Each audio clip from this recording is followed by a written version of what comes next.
everyone, welcome to AMC Movie Talk for movie fans. I'm your host, Ashley Mova, and this is the daily show where we give you all the latest movie news from the world of movies, plus a little bit of insight into what it all means. Joining us as always is AMC Movie News Editor-in-Chief John Campia. Greetings and salutations, movie fans everywhere. Welcome to the best damn movie-related show on the internet, coming to you live from the Stream.tv studios here in Hollywood, California. You'll have to forgive us if it sounds like this show is being done from the Den of Leprosy from the original Ben-Hur film. Everybody here's still sick. Dennis and I are sucking on candy, so please don't consider us rude. We're just trying not to cough and hack. And welcome back to Dennis, who's been away for at least a week, but I'll let Ashley introduce him. Dennis is here too. He's also the AMC Movie News production manager. Dennis is back. Yes, Yay, I'm back. Dennis. I'm still not cured from this plague that we have gotten. Yeah, in Vegas, yeah. But yeah, I'm glad to be back. This is my first show in studio for the new year. Yeah, I mean, I told you that when we were in Vegas, we shouldn't have bought that sandwich from that homeless guy. That was a bad idea, and we're paying the consequences. All right, well, listen, folks. It is that time of the year. The Oscar nominations were announced this morning. Look, as a film fan, for me, there's Christmas and there's the Oscars. As a huge movie fanatic, to me, the biggest time of the year is that time of the year that we celebrate the year in film. So this is huge to me. Now, pardon me, we're not going to run down every single Oscar category because we'd be here all day. But we are going to touch on some of the major categories today. Who was announced? Who did get snubbed? Who do we think didn't belong there? All that kind of stuff. So it's time for us to talk Oscar nominations, and Ashley's going to get us rolling. Let's do it. Well, like John said, it's officially that time of year again. This morning, the nominees for the 86th Annual Academy Awards were announced. We're going to run down the major categories and get started with the Best Animated category. Animated Feature Film, The Croods, Despicable Me 2, Ernest and Celestine, Frozen, and The Wind Rises. Not a strong year for animated films. I mean, there were a couple of good ones. There's a couple of very good ones, but this wasn't one of those years where like 3 outstanding animated films. There were a couple of very, very good ones. And you know, right up until near the end of the year, I thought it was going to be Despicable Me 2. Despicable Me 2 is a really good, really fun animated film. Not Oscar-worthy, I don't think, but a good, fun, solid animated film that, to me, was the best of the year until I saw Frozen. And then I saw Frozen, and to me, it became a no contest. To me, Frozen was the best film of the year. Probably the only one that I would say belongs in a Oscar conversation, but yeah, I think Frozen deserves to win. I think Frozen's gonna win. Not a lot of surprises here, but not a very stacked category this year anyway, Dennis. Not a strong year. I think Frozen's gonna win as well. I didn't like it as much as you and the other critics. I enjoyed it, but I actually liked Despicable Me 2 better, but also still not strong year. What's interesting is the absence of Pixar's Monster University. Yes. Wow. Which I think may be a backlash from last year, having Brave win, I thought, over a much superior Wreck-It Ralph. Yeah, agreed. You know what's funny? That we're not mentioning Miyazaki's The Wind Rises. Yeah. But I mean, it was very, very good. I think it's supposed to be his last film. They always say that. But yeah, but they always say that, and I still think Frozen. You still think Despicable Me too. So that's our thought on the animated feature. What's next? Well, I want to say I think Frozen as well too. I think it helped Disney appeal to a larger audience with that dramatic twist that the prince didn't really love her. I'm gonna give you a little spoiler there by accident, but I loved it. I thought it was super dramatic, but I'm so charming. Also missing Monsters University too. I like that too. I think I just liked the first one a lot, so it really influenced me to like the second one as well. But anyways, moving on. Best Original Screenplay. American Hustle, Blue Jasmine, Dallas Buyers Club, Her, and Nebraska. Really nice category this year. There's some really good work in there.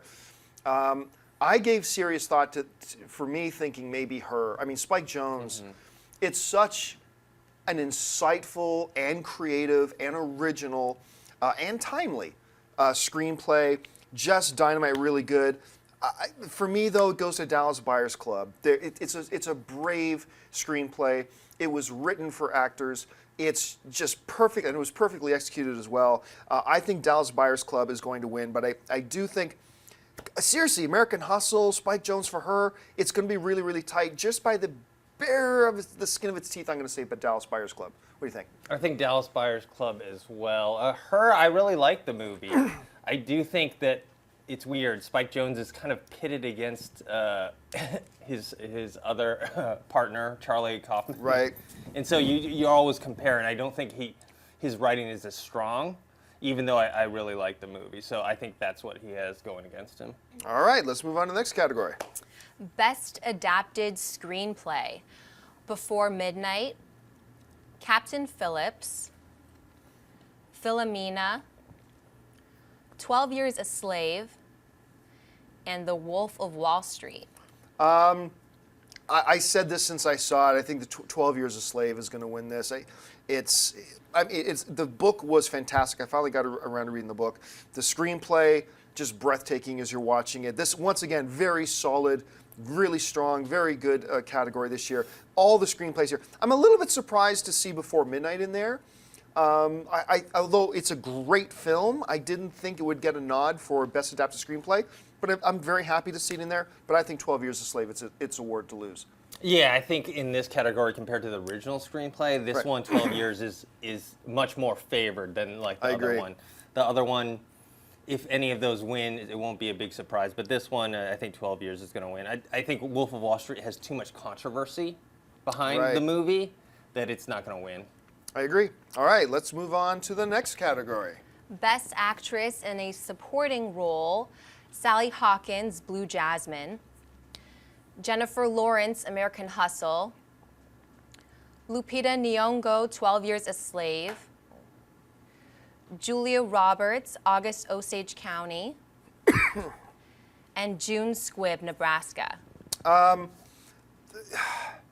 Jennifer Lawrence is going to win this award, and she shouldn't. And you know, the funny thing is, I think she was very good in this movie. She's very good in this movie, and I have no problem with her being nominated for this award. And she's going to win it, and I don't think she should.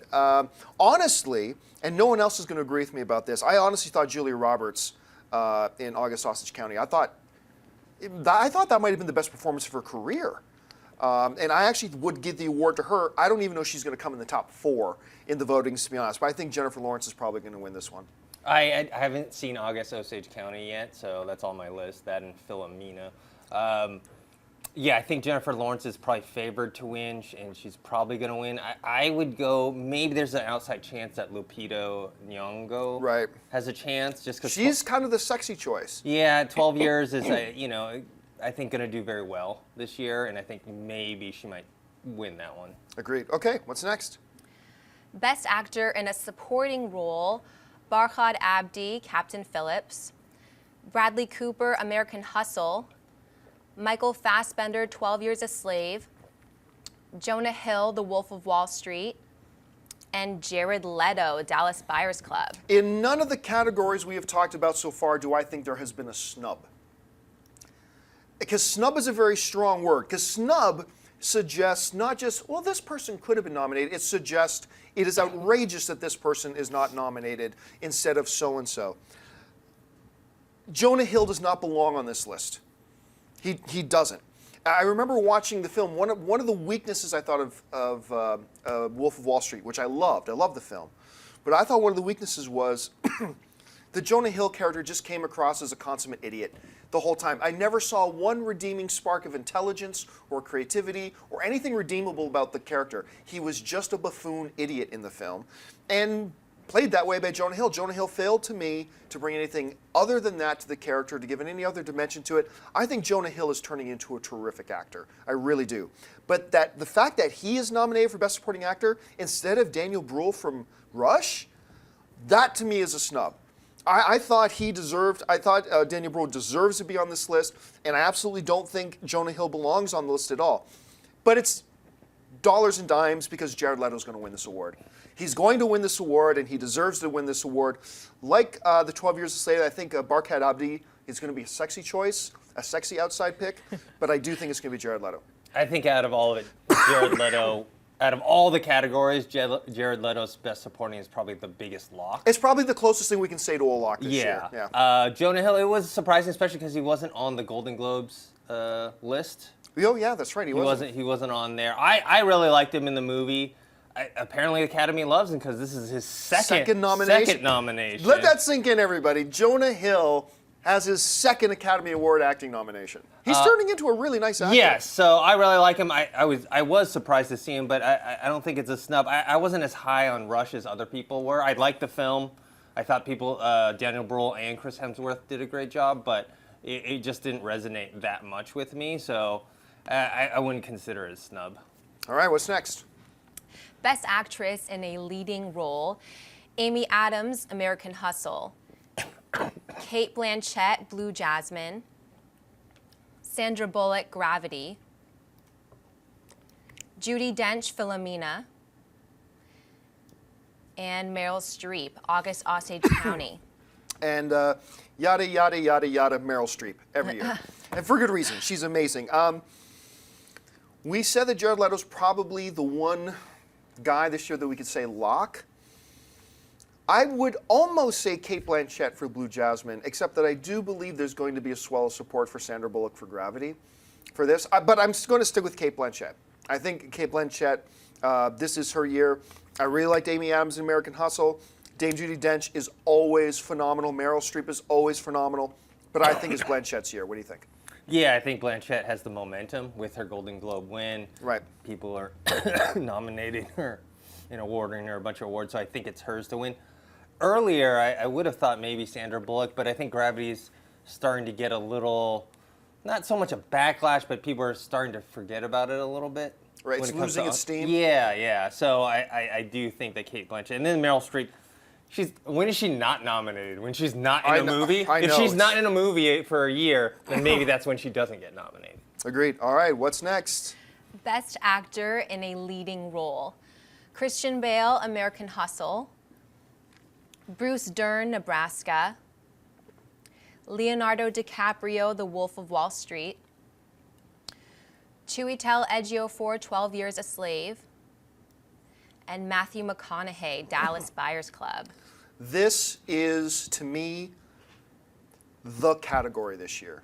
This is the most stacked Best Leading Actor category I can ever remember in my life. Honestly, it was just that packed. Listen to who was not nominated. Tom Hanks was not nominated for Captain Phillips. Idris Elba for Mandela was not nominated. Oscar Isaac for Inside Llewyn Davis, not nominated. Robert Redford did not get a nomination. Michael B. Jordan, who earlier in this year I would have thought was a lock for a nomination, not nominated. These names that I just suggested that were not nominated could have been the nominee list. That could have been the nominee list. So you got Christian Bale, deserves to be there. Bruce Dern, absolutely deserves to be there. Leonardo DiCaprio, Chiwetel Ejiofor, Matthew McConaughey. All these names could have been interchangeable to me. You had 10, 11, 12. Oh, I didn't even mention Hugh Jackman for Prisoners. Could have been theoretically on this list. You could have taken any of these 12 names, mixed them around, and there's just no argument. Does Michael B. Jordan deserve a nomination for an Academy Award for his performance in Fruitvale Station? Absolutely. But can you make an honest argument that such and such who is on the list should definitely be booted out? None of them. None of them. This is a great category this year, and I believe it's going to come down to two guys. I think there's a crowd swell for Leonardo DiCaprio, but I don't think it's his year. It's going to come down to Chiwetel Ejiofor for 12 Years a Slave and Matthew McConaughey for Dallas Buyers Club, and both are fully deserving of it. I think it's going to go to Chiwetel Ejiofor. I think the most underrated actor in Hollywood for the past 8 years. Matthew McConaughey, pardon me guys, Matthew McConaughey, who I have been saying for years, as everybody laughed at me and mocked me, I've said for years McConaughey is a top 10 actor in Hollywood, and everybody just I'm telling you, and now everybody believes it.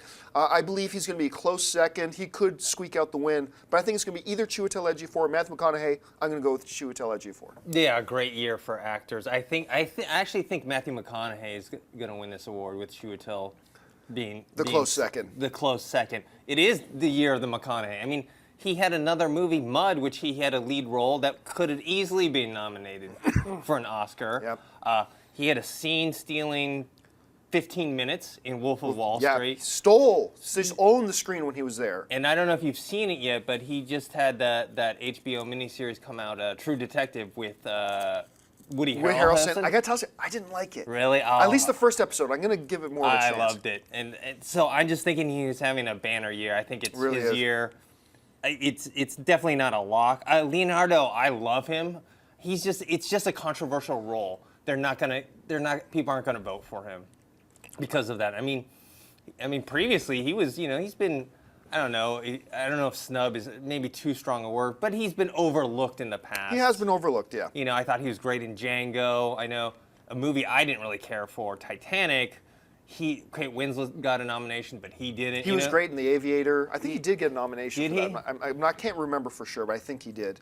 But yeah, I don't think it's not his year. I think they're going to wait further on another role that they could, less controversial role. Right. All right, what's next? Only a couple more. Best Director, David O. Russell, American Hustle. Alfonso Cuarón, Gravity. Alexander Payne, Nebraska. Steve McQueen, 12 Years a Slave. And Martin Scorsese, The Wolf of Wall Street. Very impressive category. I think it's going to come down to one of two guys. I think it's either going to be Alfonso Cuarón for Gravity. Look, when you take a movie that is most of the time it's just one person in the movie, and you have to tell a story, a compelling story visually with your one actor, that is a directing feat. So I think it's either going to be him or I think it's going to be Steve McQueen for 12 Years a Slave. I think it's probably going to be Steve McQueen. But this should be pointed out. In 30 years, no director, and I always say that I believe the director has lots of responsibilities, but the primary responsibility of the director is to get the best performance out of their actors for the movie as possible. Getting the best performance out of their actors for the movie as possible. That is the first and primary, I believe, responsibility of the director. In 30 years, no director in the last 30 years has had an actor from their movie in every one of the acting categories. Best actor, best actress, best supporting actor, best supporting actress. Until last year, when David O. Russell did it with Silver Linings Playbook. He had Best Actor, Bradley Cooper. He had the Best Actress, Best Supporting Actress, Best Supporting Actor. And then again this year, David O. Russell again for American Hustle. He's got actors in Best Actor, Best Actress, Best Supporting Actor, Best Supporting Actress. That is an astonishing feat. Astonishing. And you know now that A-list talent, if they weren't doing it already, A-list talent in Hollywood are going to be lining up to work with David O. Russell for the next couple of years. And that has just got to be recognized. And the reason I point out so much is because I don't believe he has a snowball's chance in hell of actually winning the award. But what a feat. It needs to be recognized and honored what this guy has done 2 years in a row, something that hasn't been done in 30 years. Outstanding, but I do believe it's going to be Steve McQueen for 12 Years a Slave. I'm going to go with Alfonso Cuarón. I think just the technical feat that is Gravity Incredible. that he pulled off. Yeah. I think that's going to get Academy Award voters. I do think Steve McQueen is the second choice. Again, with Martin Scorsese and Wolf of Wall Street, he doesn't shy away from controversial subject matter, and right. I don't think he's going to get the vote. Nebraska. Nebraska's getting a lot of love. A lot of love from us, yeah. Surprising, because Inside Llewyn Davis by the Coen brothers kind of not got snubbed, but it didn't really get any nominations in any of the major categories, even like original screenplay. Yeah.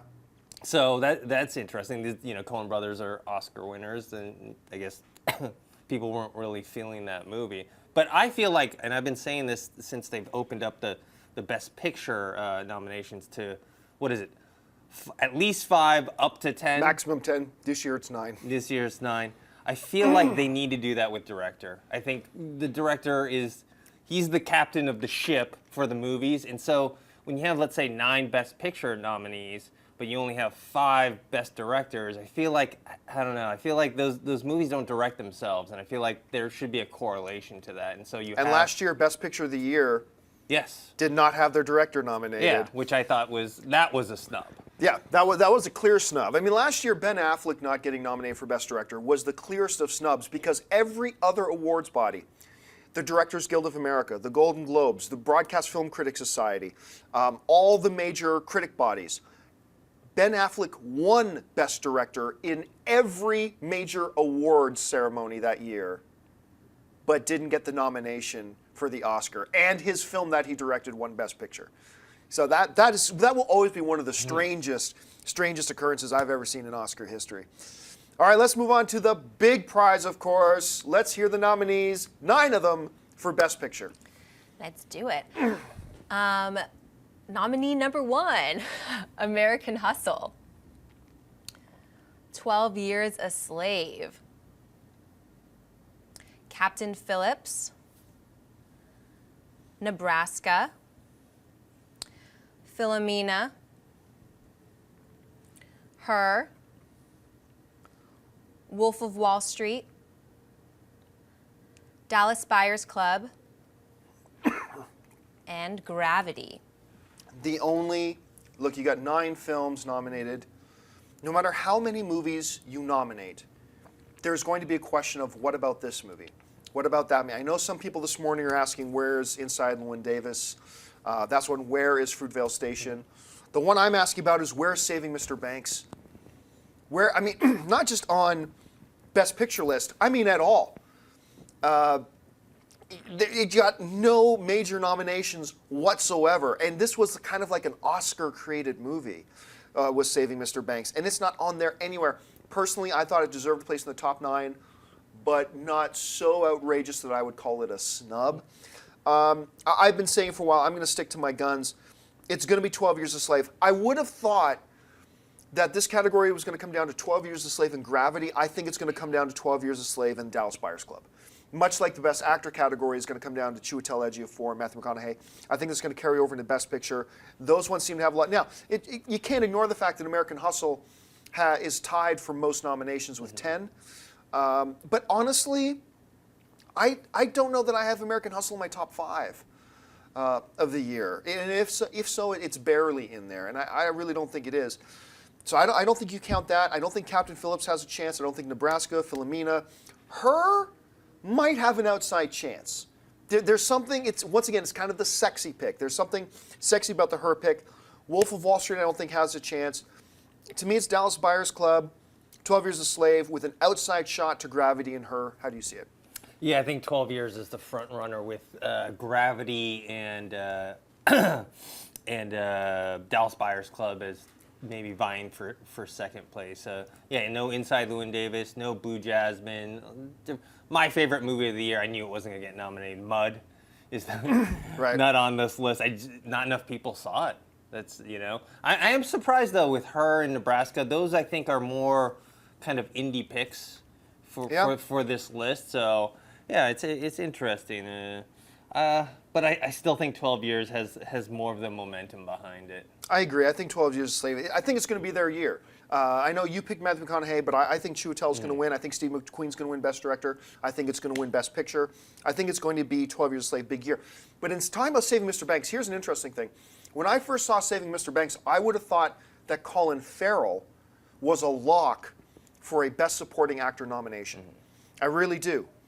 But then, even Disney didn't put Colin Farrell in any of the trailers. You go into watching Save Mr. Banks, and you'll be shocked to find out that Colin Farrell's in the movie because he's not even in the commercials whatsoever. And he's in the movie more than Tom Hanks is. And so that kind of sealed it. I mean, when Disney didn't even believe in Colin Farrell in the movie, you knew the Academy wasn't going to. But I think that was kind of a sad miss for that one. So there you have it, guys. That's our rundown of the major categories. Now, in talking about snubs, though, and like I said, I think snub is really hard to use. I think that's a word we use too loosely. But there was a very odd category. And that odd category is Best Visual Effects. Because while the visual effects in The Lone Ranger aren't that bad, and by the way, folks, in case you're keeping score, The Lone Ranger has 2 Academy Award nominations. Granted, it's just for makeup and visual effects, just the window dressing. But Lone Ranger gets an Academy Award nomination for Best Visual Effects. I come from a visual effects background. Not nominated for a Visual Effects Award. The Hobbit was not nominated for Best Visual Effects. Man of Steel was not nominated for Best Visual Effects. And Pacific Rim was not nominated for Best Visual Effects. Lone Ranger, nominated for Best Makeup. Not nominated for Best Makeup. The Hobbit. These ones, to me, now thank goodness, these are the more minor categories, and not Best Director, Best Actor, Best Picture, which I think these are all pretty solid choices. But these 2 categories, I have no idea what they were smoking. I have no idea what they were smoking. Yeah, with the visual effects, I think Gravity is the favorite in there, but it is for good reason too. Yeah, but it is interesting that the Lone Ranger got the nod versus Man of Steel or Pacific Rim. Or The Hobbit. Yeah, it's just. I mean, the dragon alone in The Hobbit. I just, that to me was a little bit crazy. All right, folks. We're going to get into mailbag here in a second. Listen, we're also going to take just a little bit of time to take some live questions from the chat board. So if you're watching live, do us a favor. In the chat board, write question and then your question. And please don't copy and paste it 100 times.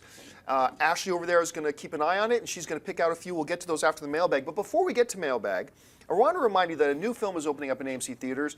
New animated film called The Nut Job. We want to show you an exclusive clip for The Nut Job right now. Take a look. The tally is in. The food collected in the trunk of our oak tree will not be enough to carry us through winter. I knew it, we're gonna die! Flaming corn of nuts! What? Our food! It will be destroyed!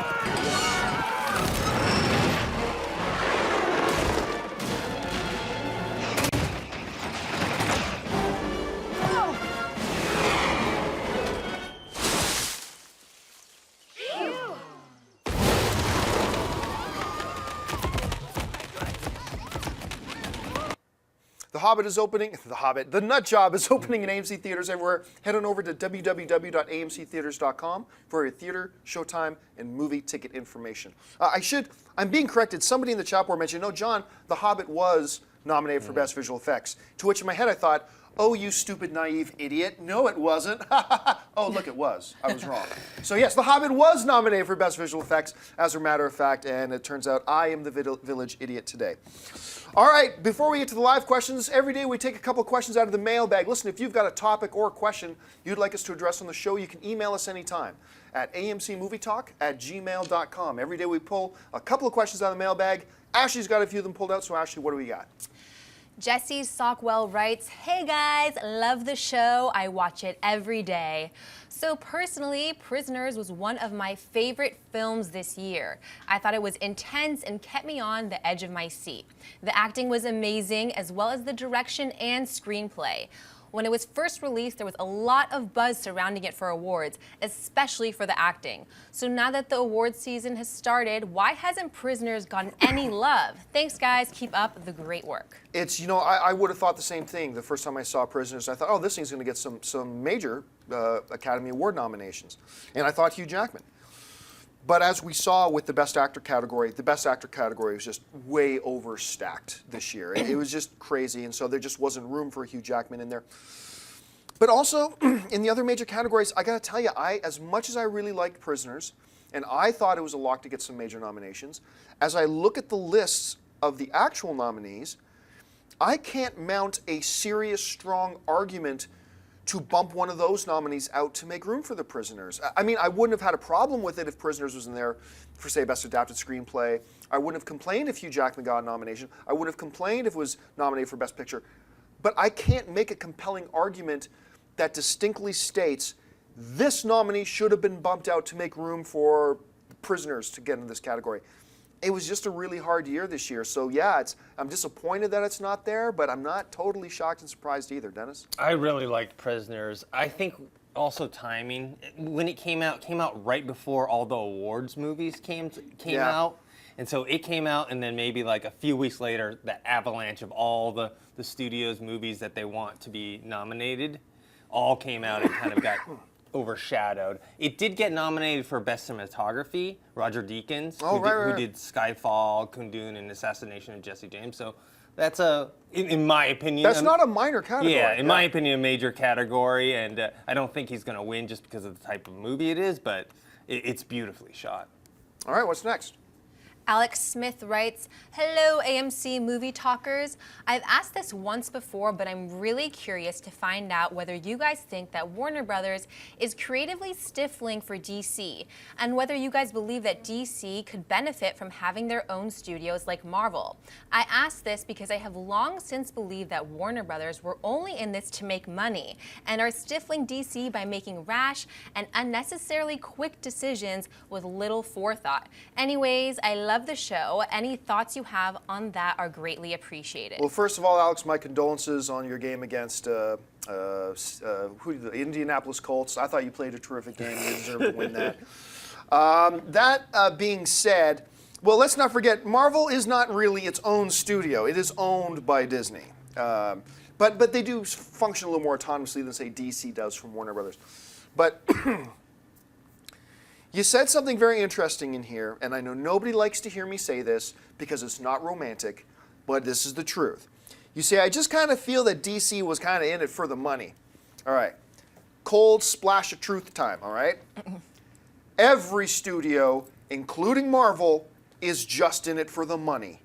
You understand? They are all. No major motion picture that has been released nationwide has ever been released without the prime motivating factor of it just being for the money. Yeah, there are some other factors as to the art of it and the professional satisfaction of a job well done. But when it all comes down to it, it is about the money. Why? Because it is a business. Ford makes cars to make money. Apple makes computers and iPhones to make money. Everything that is made and created is made to make money. And anybody who says otherwise is either lying or trying to sell you something. And that's the bottom line. But look, you can make great money by making great product. And I think Warner Brothers wants to make great DC animated films. They want to. They're trying to. Every filmmaker that sets out to make a movie is trying to make a great film, but it's hard to make a great film. And most of them fail at it. And Warner Brothers has tripped along the way. You know, Green Lantern is a good example. It didn't turn out so great. The Dark Knight movies turned out pretty damn well.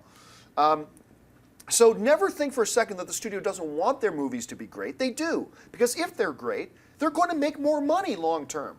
And that's what Warner Brothers is all about. They're all about making the money, and therefore they want to make great pictures. Same thing with Disney and with Marvel. They make great movies because they want to make great money. That's the reason. If they put out 3 stinkers in a row, nobody's going to go see Marvel films anymore. So they're part and parcel. They're hat in hand. They go together.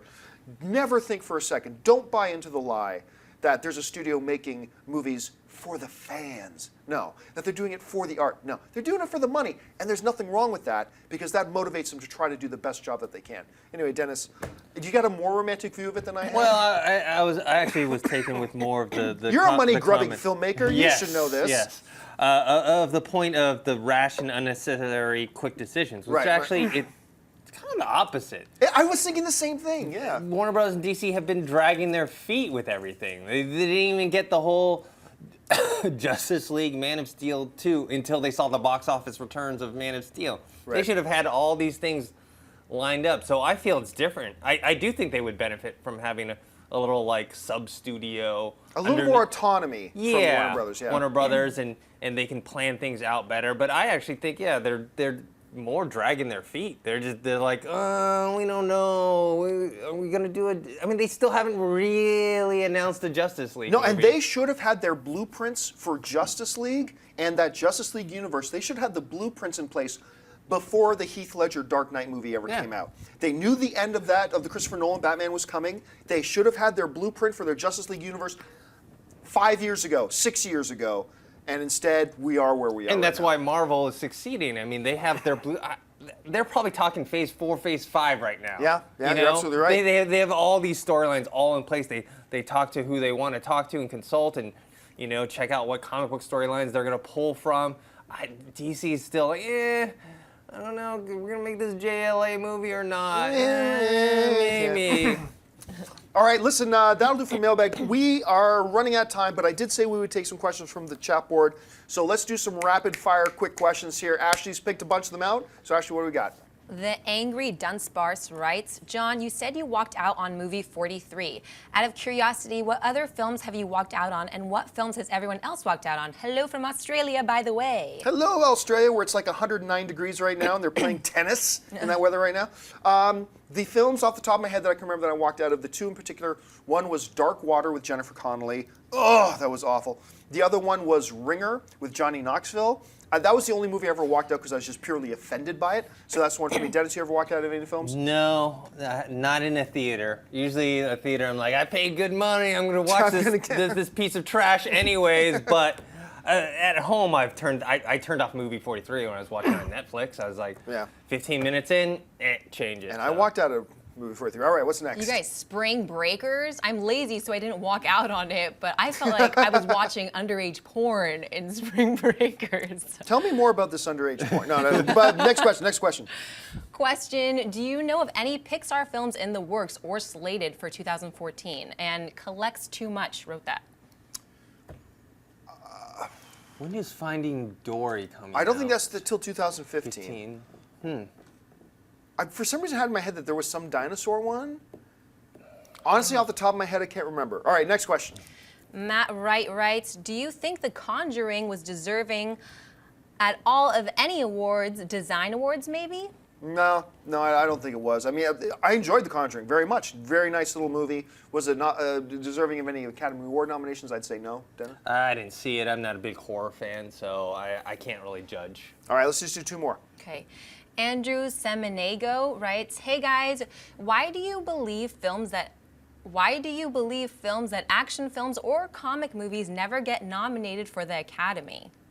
I wouldn't say they never do. I mean, they have, historically. We have seen action films, we have seen comedies get serious Oscar push, but that doesn't happen often. I think for the most reason because when you're making an action film, you're really not focused on a lot of the elements that can go into a film. You're not really focused on deep narrative, on plot development, on big character development. You're mostly focused on delivering great edge-of-your-seat action. Same thing with comedy. You're more focused on one element instead of the 15 different elements that could go in. And therefore, you're often left with a film that might be a great action film, might be a great comedy, but doesn't quite fit into the category when you're considering best overall picture. Tootsie was a great example of a great comedy that had great character development, a really good plot, all that kind of stuff. And it did get a lot of Oscar buzz. But it's tough. There's genres that have their specific areas they focus on, and they don't really develop a whole lot outside of it. I think comedies got a lot more love back in the day. I think they did. I think nowadays it's more of like the art house picture type of thing or indie films, and I think comic book films and action films are great. They don't cater towards that. You'll see some dramedies, like a Silver Linings Playbook, which was kind of like a dramedy, get nominated, but straight comedies, like This Is the End is not getting nominated for Best Picture. Yeah. But the closest thing I think sci-fi films tend to get a little more love than the comic book or action movies. District 9 was recently nominated for Best Academy Award. Gravity it's one of those, it's technically actually not a sci-fi film. It's actually in no way, shape, or form a sci-fi film. It's actually quite reality-based. But we saw Avatar and other sci-fi stuff, so that's probably our best bet.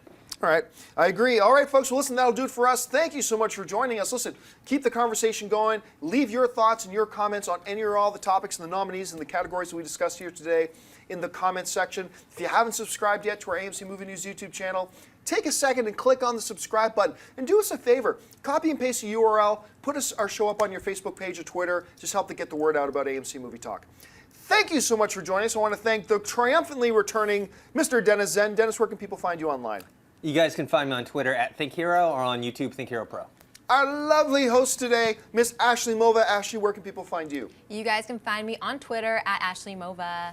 And you can find me on all the various social media channels, just at John Campia. Thanks a lot for joining us, guys. We'll be back again tomorrow for AMC Movie Talk. My name's John Campia, and until then, bye-bye.